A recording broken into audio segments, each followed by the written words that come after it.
We all leave things behind. Coffee mug on the counter, the book we were reading last night. It's the small, normal parts of our life that we leave unfinished, right?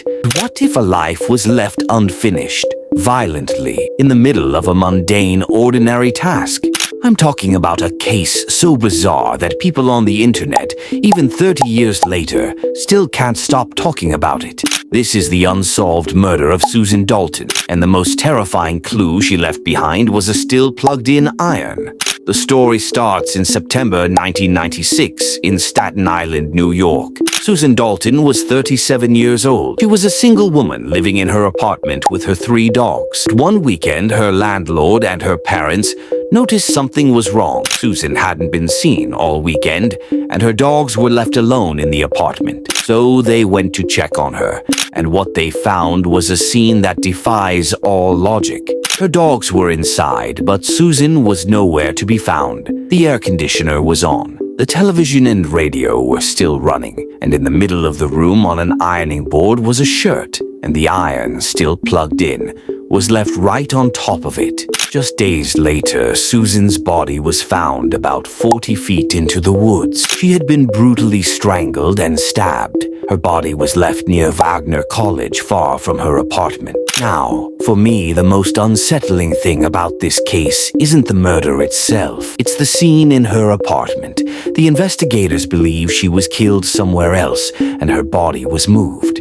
But what happened in that apartment? What made a normal night of doing laundry suddenly stop? It feels like her life was violently interrupted in mid-task, a sudden and forced abduction rather than a planned departure. Online communities like the ones on Reddit have spent years trying to solve this case. They pore over the details and the perceived mistakes in the original police investigation. They can't let it go because the scene feels so wrong.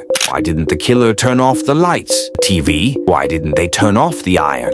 The image of that still hot iron sitting on the ironing board is, for me, one of the most terrifying things in any cold case. It speaks to a level of panic and terror that is almost incomprehensible. It makes you wonder what Susan Dalton was doing, what she saw, or what she was told to do right before her life was violently interrupted.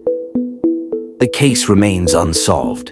Her story is a ghost that still haunts the community that remembers her. What do you think happened to Susan Dalton? And what do you think is the creepiest detail in this entire case? Let me know in the comments below. And if this story sent a chill down your spine, hit that like button and subscribe. You don't want to miss our next dive into the truly unexplained.